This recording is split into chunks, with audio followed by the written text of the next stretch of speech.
ఆనందంగా గడుపుతారు. హిందూ పురాణాల ప్రకారం ఉసిరి చెట్టుని దాల్చి చెట్టు అంటారు. ఈ చెట్టు క్షమించే గుణానికి ప్రతీకగా, లక్ష్మీదేవి స్వరూపంగా భావించి కార్తీక మాసంలో ఉసిరి చెట్లు ఉన్న కూర్చుంటే సకల దోషాలన్నీ పోయి మంచి జరిగిద్దని కార్తీక మాసం అనే భోజనాలు జరుపుకుంటారు. ఇక్కడ అందరు రెడ్లు ఉన్నారు కాబట్టి మనం కొన్ని విషయాలు తెలుసుకోవాలి.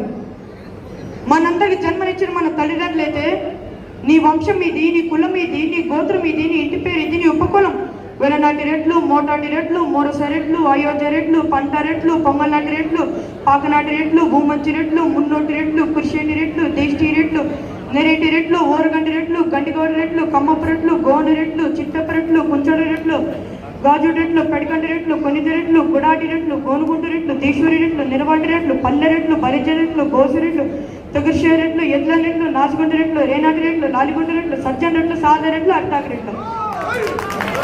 ఇలా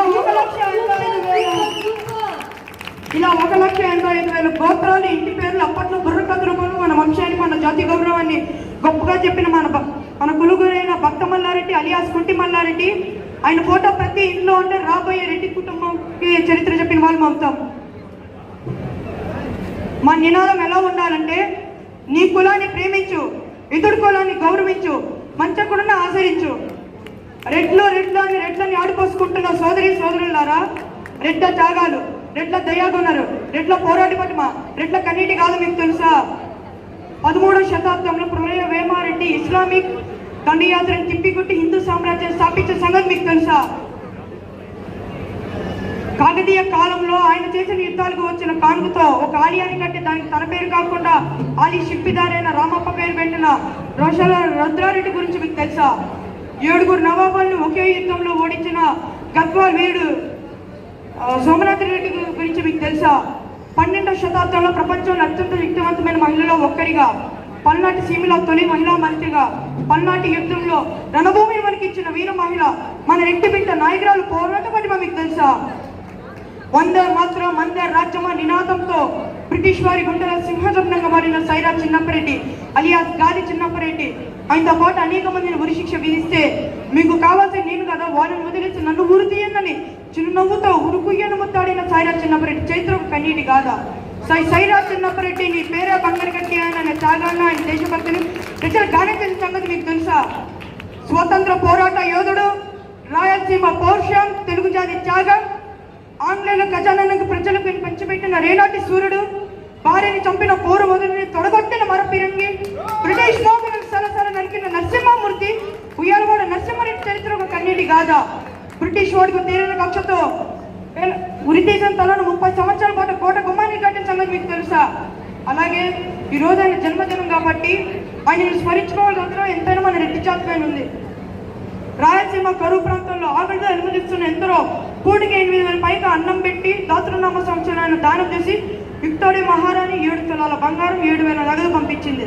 విక్టోరియా మహారాణి మనసు గెలుచుకున్న కలియుగ దానకర్ణుడు, రేనాటి చంద్రుడు, బుట్టా వెంకటరెడ్డి దాతృత్వం మీకు తెలుసా?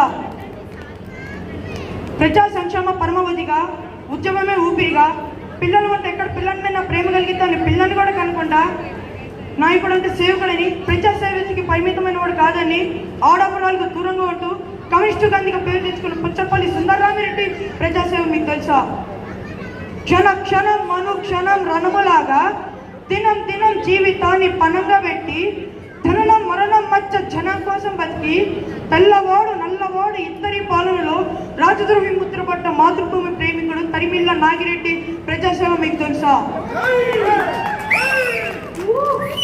తెలంగాణ సైద పోరాటంలో తుపాకీ చేతిపట్టి రైతం సర్కార్ గడగడాలు వచ్చిన మల్లు స్వరాజ్యం గాండ్రించిన పులిబిడ్డలు రావి నారాయణ రెడ్డి, భీమిరెడ్డి, బత్త మెల్లారెడ్డి, గంగసాని తిరుమల రెడ్డి, పురారం రామిరెడ్డి, చింతపూడి రామిరెడ్డి, ఆరెట్ల సోదరులు అల్వాల్ బాలరెడ్డి, మహనీయులు రాజాబోధ వెంకట రామిరెడ్డి, దైనీయులు సురవరం ప్రతాప్ రెడ్డి, సరస్ మహనీయులు భూతాన్ రామచంద్ర రెడ్డి, సత్యమయ పద్మయ్య యోగి యమారెడ్డి, ఇలా మరెందరో మహానుభావులు త్యాగం చేసిన ఈ సమాజంలో త్యాగం చేసిన చరిత్ర మన రెడ్డి చరిత్ర. అటువంటి చరిత్రగాల రెడ్డిని పక్కన పెడితే ఆనాడు ప్రతాప్ రెడ్డికే తప్పలేదు శిక్ష. రెడ్లని దగ్గర చేసుకున్న వాళ్ళకి ఏమైందో, రెడ్లని దూరం చేసుకున్న వాళ్ళకి ఏమైందో మనం ఈ మధ్య చూసాం. అందుకే రెడ్ అంటే కులం కాదు, గుణం. రెడ్ అంటే ఒక నమ్మకం, రెడ్ అంటే ఒక భరోసా, రెడ్ అంటే తన ఎత్తని శౌర్యం, రెడ్ అంటే శతాబ్దాల కనుక తలదించని ధైర్యం, రెడ్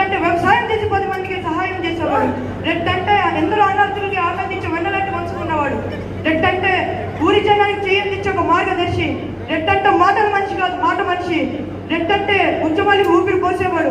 రెడ్డంటే సైత పోరాటం చేసి సమితలు అయ్యేవాడు. రెడ్డంటే పాలన తెచ్చినవాడు కాదు, పరోపకారం చేసేవాడు. రెడ్డంటే జనం తరపున ప్రతినిధి. రెడ్డంటే జగమంతా ప్రతిధ్వని. రెడ్డంటే సమరం నడిపేవాడు కాదు, అమరం స్వీకరించేవాడు. ఈ ప్రత్యేకమైన లక్షణాలు రెడ్డిలో ఉన్నాయి కాబట్టి స్వతంత్రం రాకముందు, స్వతంత్రం వచ్చిన తర్వాత ఈ రాజ్యం ఎందరో రెడ్లు పరిపాలించలేదు. సోదరులారా, ఒక్కొక్కసారి రెడ్డికి రాజ్యం నేర్చుకోవచ్చు, కానీ రెడ్ల లేని రాజ్యం లేదు. చాలా మంది రెడ్డికి బలుపెక్కువ అంటారు. చెప్పండి వాళ్ళకి, రెడ్డికి బలుపు కాదు, ఒక పిలిపిస్తే గెలుపు మలుపు తిప్పేవాడు రెడ్డిని. అందుకే రెడ్డి చరిత్రకు ఆసక్తించేవాడు. రెడ్డంటే దిక్కుటోచరిత్రలో బిక్కు బిక్కుమంటున్న వాళ్ళకి వెలుగునిచ్చేవాడు. ఇంకా చెప్పాలంటే భూదేవి ఉన్నంత గొప్ప మనసు మన రెడ్డికి ఉంది. గతం చాలా ఘనంగా ఉంది, భవిష్యత్తు కొంచెం ఆందోళనకరంగా ఉంది. అప్పట్లో రాక్షసుల అరోచకాలు పెరిగి భూదేవి ఇబ్బంది పడుతున్న సమయంలో ఆ కళ్యాణించి భూదేవిని కాపాడిన వారాహి స్వామి మన కులదైవం. దానికి కారణంగా భూదేవి వారాహి స్వామికి భూములు ఇచ్చింది.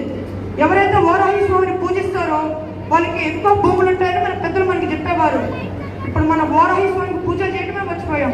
అందుకే రెడ్లు భూమిని కోల్పోతున్న స్థితిలో ఉన్నారు. కాబట్టి సోదరులారా, మనందరం వారాహి స్వామికి పూజ చేసి ప్రతి రెడ్డి మళ్ళీ భూస్వామిగా ఉండాలని కోరుకుంటూ, ఇంతటి గొప్ప చరిత్ర ఉన్న రెడ్డి జాతిలో పుట్టినందుకు గర్విస్తున్నా.